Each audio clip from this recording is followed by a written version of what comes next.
All right. Welcome to game number two of this pseudo best of two. And in case you guys don't know the rules of Nexus Gaming Series, it's a two-game series, always a two-game series during the regular season.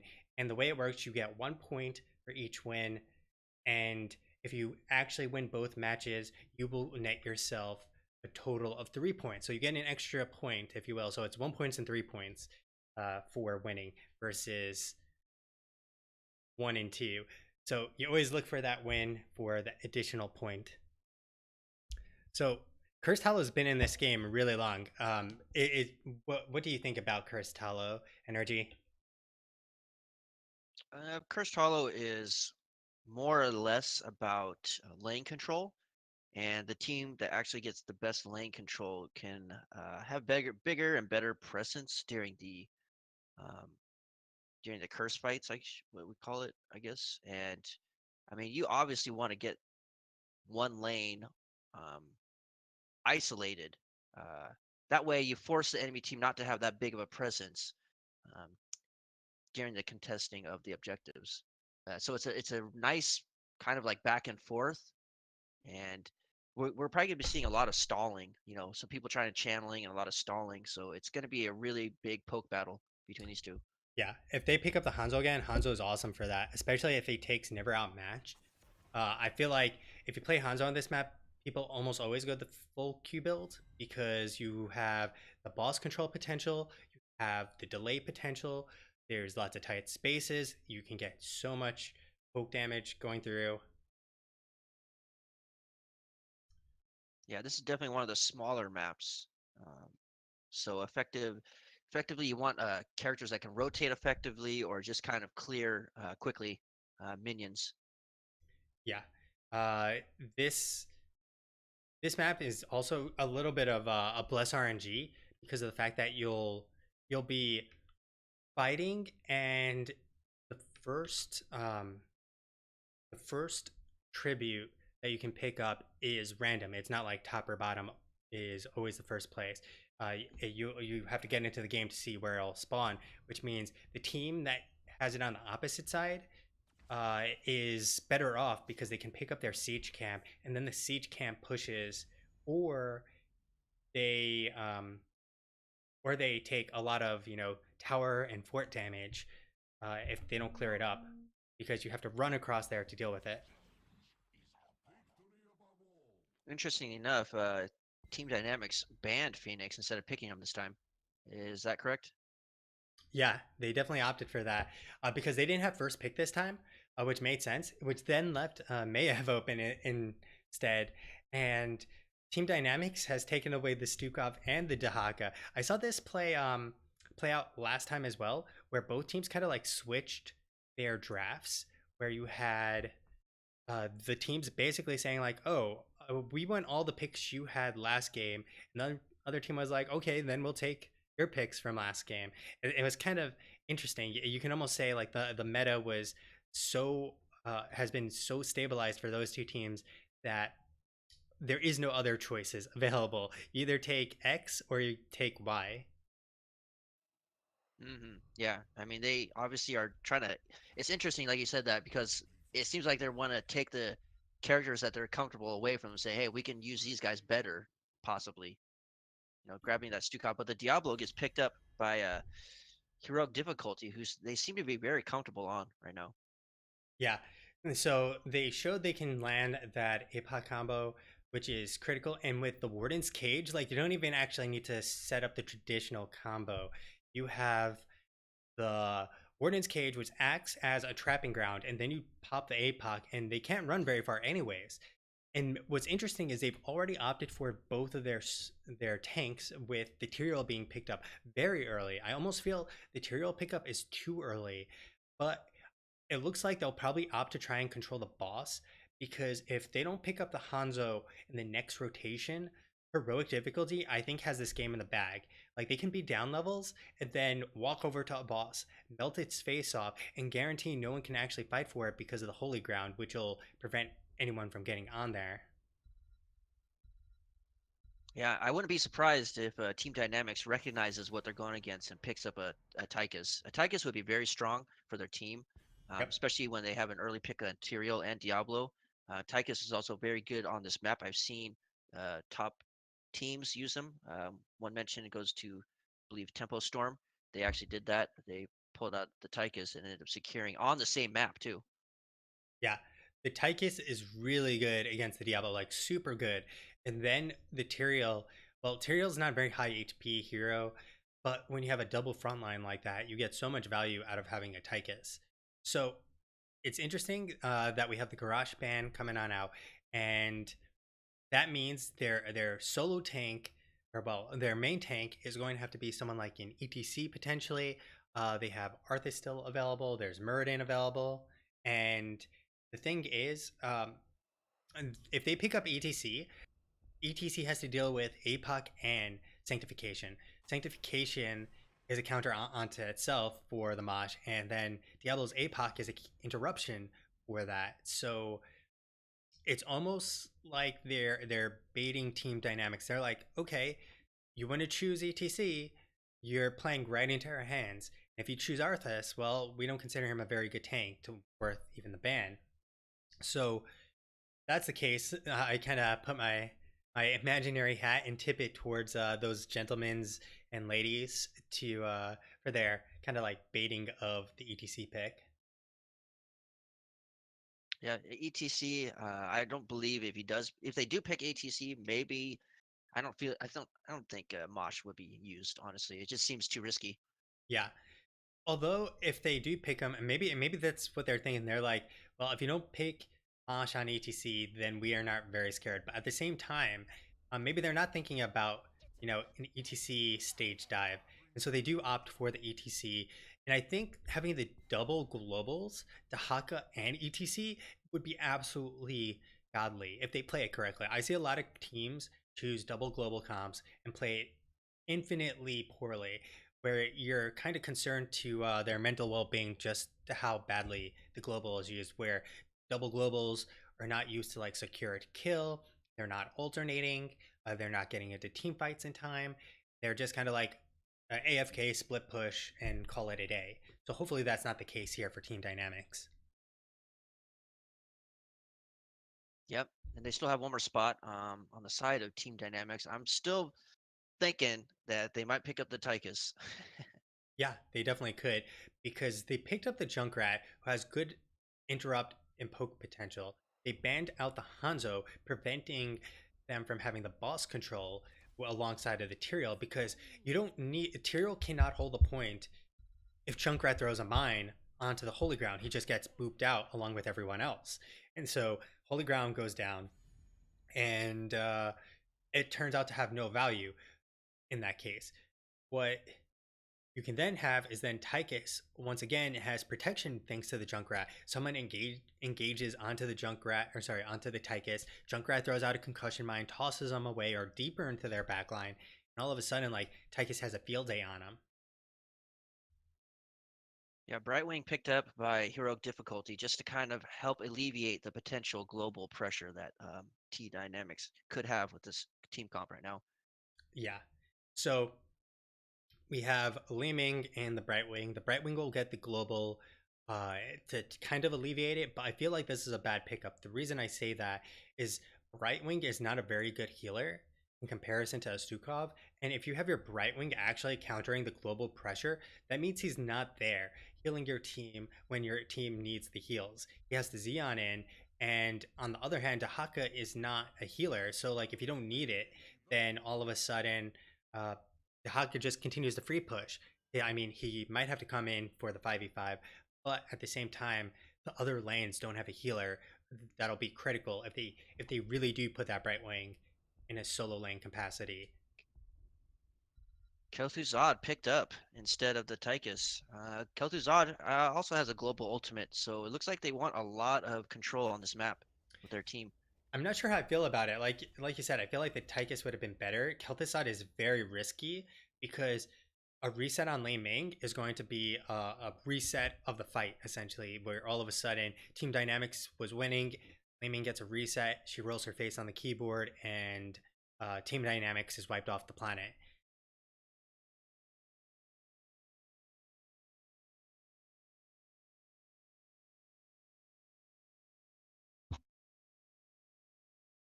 So we're now getting on into this game. What do you think about the two drafts overall? Like, do you have a kind of like leaning one way or the other on how these teams will fare? Yeah, well, heroic difficulty, they are just looking to poke and pressure often until they see people low enough so that Maiev can actually con you know keep people in together close during the cursed fights. And on the other side, I mean, Team Dynamics has a very good safe pick with most of their composition here. Junkrat able to poke out a lot, obviously had burst heals from Stukov, and a lot of good front line presence with Dehaka and ETC. Kel'Thuzad is going to be having a heyday trying to get those chains off, though. So to reintroduce our two teams, we got heroic difficulty on the left in the blue, Low Killer Pony on that Brightwing, Battlejet 86i on the Mayev, Logic Kalia on the Diablo, French on the Li Ming, and on the Tyrael we have the Jamster, who will look like to be our solo laner. Team Dynamics Captain Mirror Mask, Dehaka. We have Raven X on the Junkrat.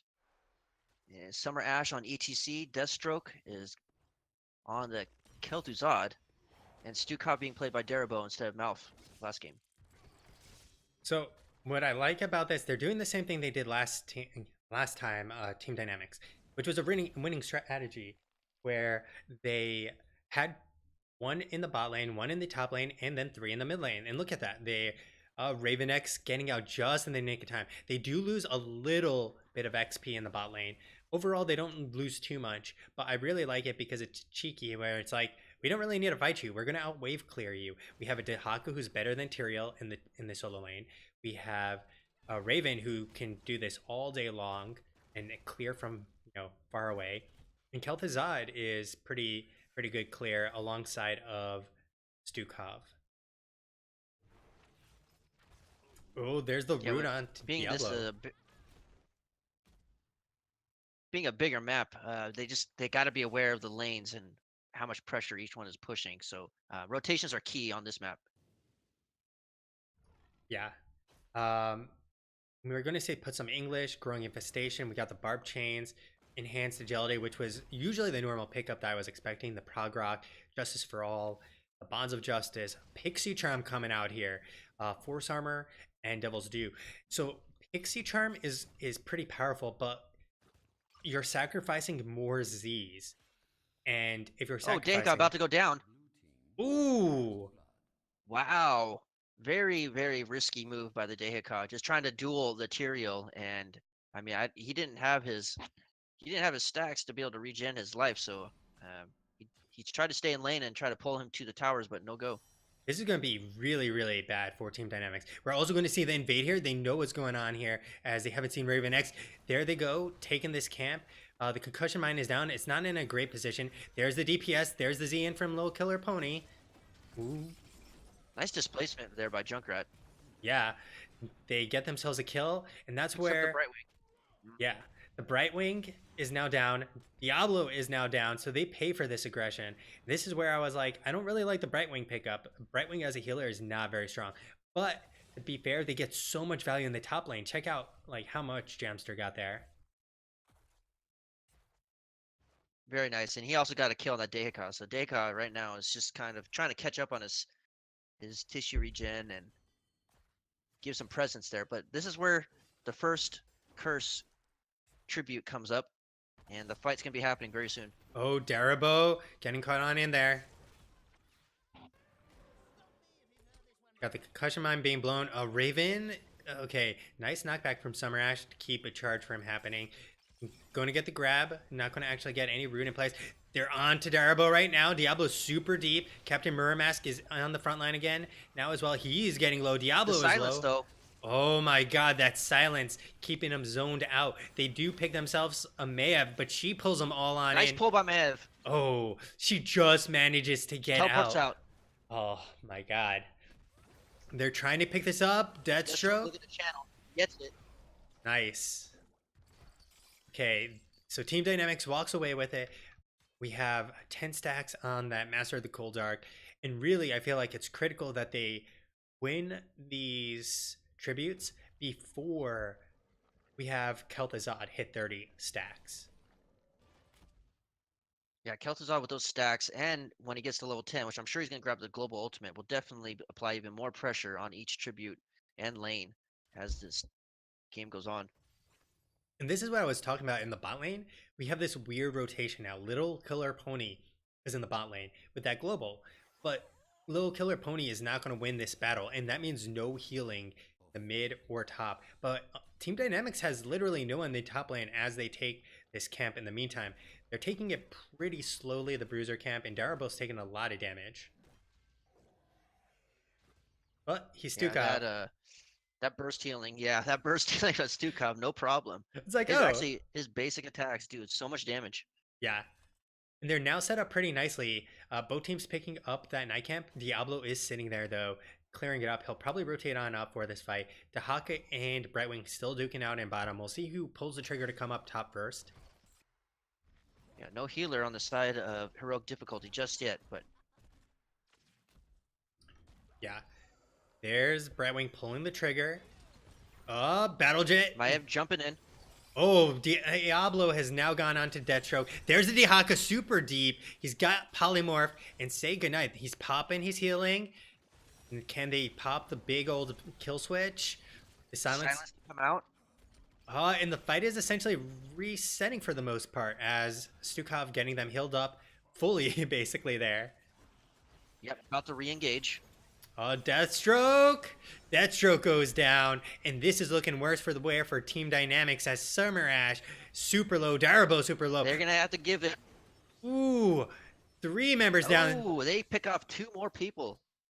Raven X next on the list to go on down here. They chase him down. The bombs come out. Not going to secure a kill. This is a huge lead on the side of heroic difficulty now. It's 9 versus 8. 9 versus 8. They got what is it? 4 kills there? 3? Yeah, they got themselves And 4 I mean, kills. they just got a huge experience lead. And they're gonna ride this and probably get 10 very quickly and start applying even more pressure on the map. Yep. And the only upside is that Kel'Thuzad has hit 15 blight. So he can use his abilities more often, but unfortunately he's still not at that, magical 30.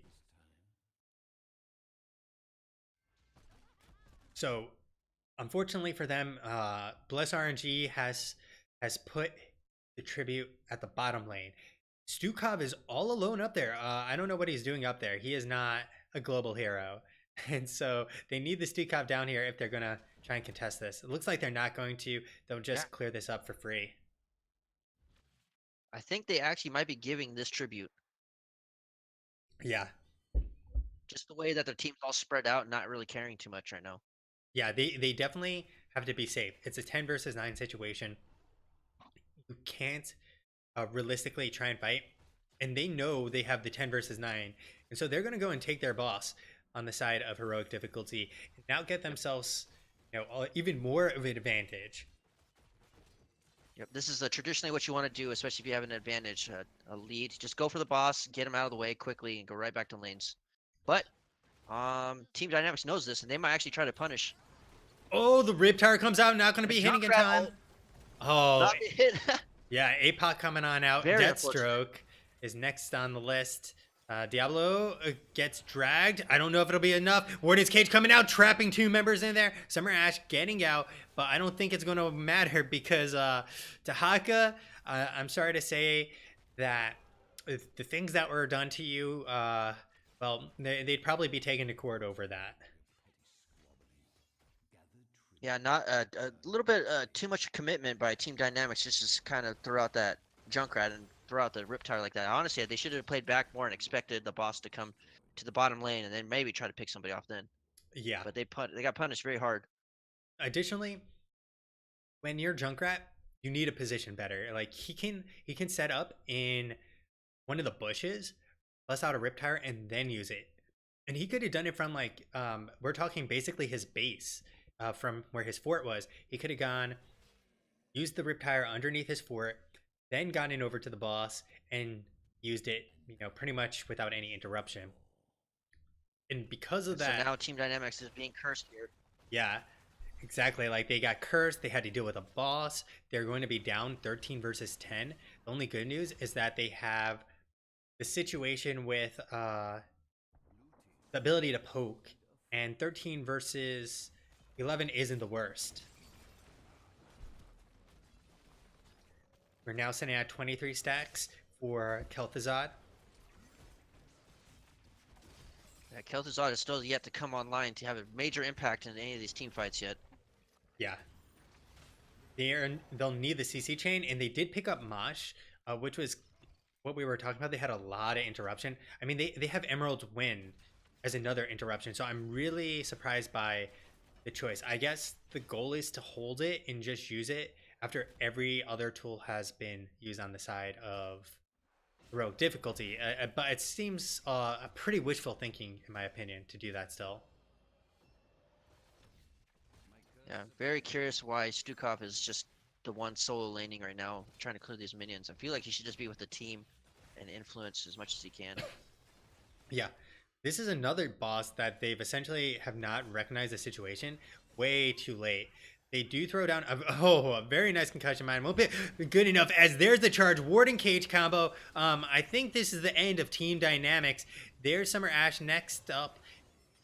That is two easy kills on the side of heroic difficulty. Yeah, very unfortunate for Team Dynamics. I mean, they don't have any healer, but yet they're still trying to fight these guys at odd positioning of the map on these lanes. They need that healer. They need those silence.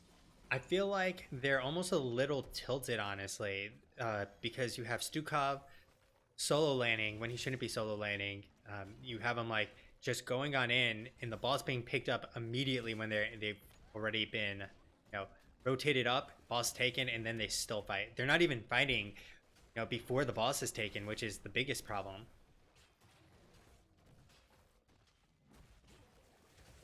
And heroic difficulty doing work right now, understanding that they have very good lane pressure and just picking off people left and right.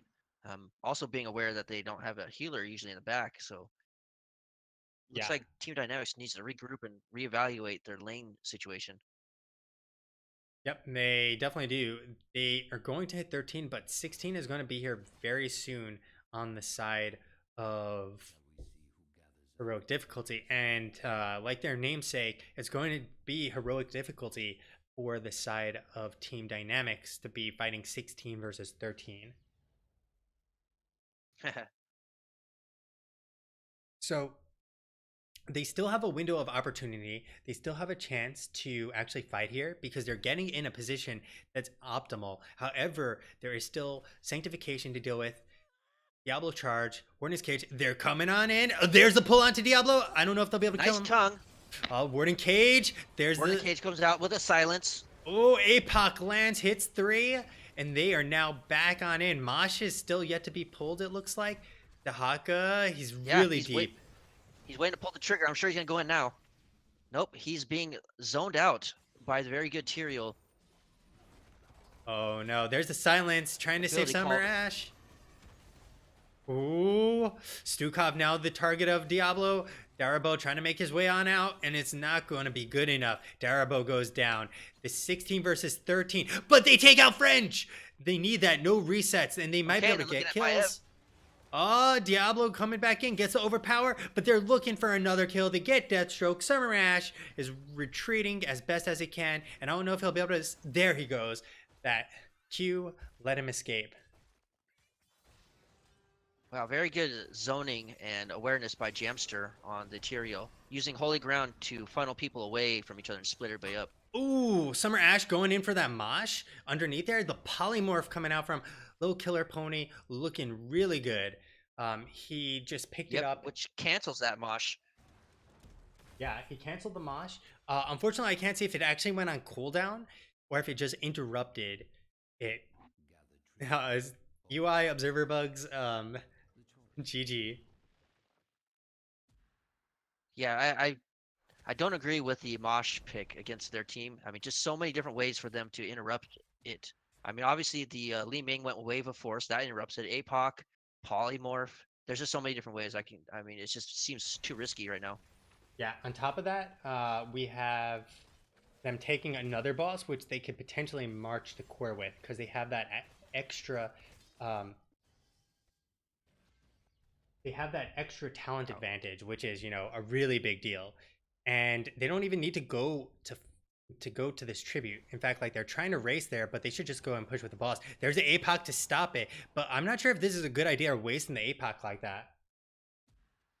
Well, I mean, you got bottom lane pushing with the boss, and they got their rotations on point right now on that tribute. So Team Dynamics realizes this, and they go, "Hey, we got to go back and take care of this boss, and just regroup for the next one." Yeah. Um, Now this boss is already at about 50% health, which is good. It's taken down quite a bit there. I'm surprised heroic difficulty is not getting enough out of this boss. They have a talent advantage, and it's actually very frustrating to see them just go and get a tribute that only sets them up for the next fight and allows Team Dynamics to get the 16, which then might actually turn into Team Dynamics' favor, kind of be a mini throw, if you will. That Team Dynamics was given the opportunity to get back into the game, while heroic difficulty had the perfect opportunity to try and close out the game. Yeah, looks like they're playing very more cautious now. They just say, "Hey, we have two tributes. We're about to get the third. Let's just not push with the boss and just push lanes even more. Wait for the next team fight, which is about to happen."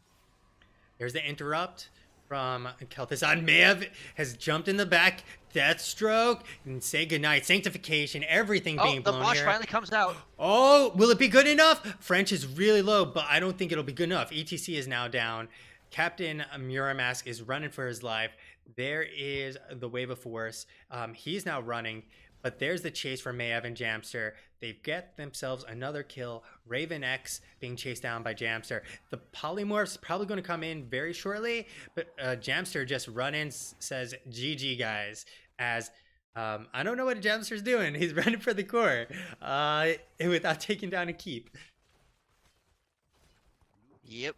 Heroic difficulty understanding that they just wiped four members of Team Dynamics and looking at to end this game on the court right now. So we got Kel'Thuzad back up. We have Captain Muramask. We'll see if this defense can work. Oh, the charge from Diablo will not be able to connect the stun, though, but it won't even matter.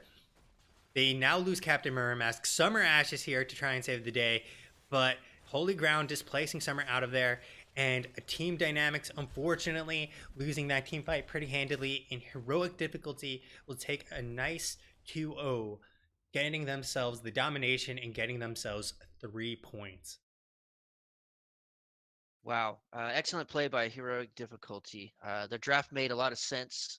Um, the Tyrael was a key uh, player in a lot of their skirmishes that they had. The Holy Ground is very effective in just kind of keeping people away, and their whole group just understood this, and they ended up getting camps really quickly with the Bright Wing.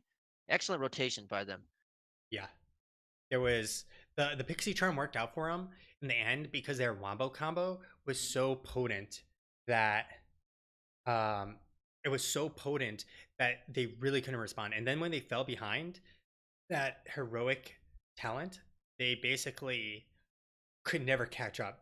And then on the scoreboard, 19 kills to 3 kills pretty much paints this story for us that they got kills, they got more kills, and they got even more kills. And there was no recovery for Team Dynamics. The damage numbers weren't actually too shabby for Team Dynamics, but like if we look at the actual healing output, Brightwing out healed Stukov. Like you generally do not see that sort of situation because Stukov is able to, pop out some big healing. Now, whether the Stukov healing was more effective during the fights is one thing, but it didn't matter because the Wombo combo just locked down people on Team Dynamics, allowing them to walk away with some easy kills, and then making it a very lopsided fight.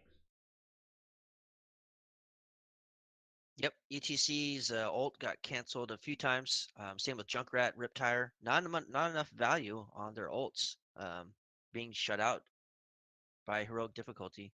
Yeah, and so we'll see that 2-0 for heroic difficulty. And congratulations to them. They looked pretty on point. Now, like I said, I felt the Brightwing wasn't going to provide the value. The polymorph value they got several times was really good, and then like just the combination of another interrupt in case they do actually mosh uh, worked out well for them. And so once again, if you take a look over there, that is my co-caster Energy. So give him a follow. You can see down over the corner or below his profile pic that you can go and reach his Twitch or Twitter by going to those and giving him follows. I always appreciate when people follow the people who are co-casting with me because they take their time out and they've decided that it's okay to cast on someone else's channel. Appreciate that. So we have a double header essentially, perfect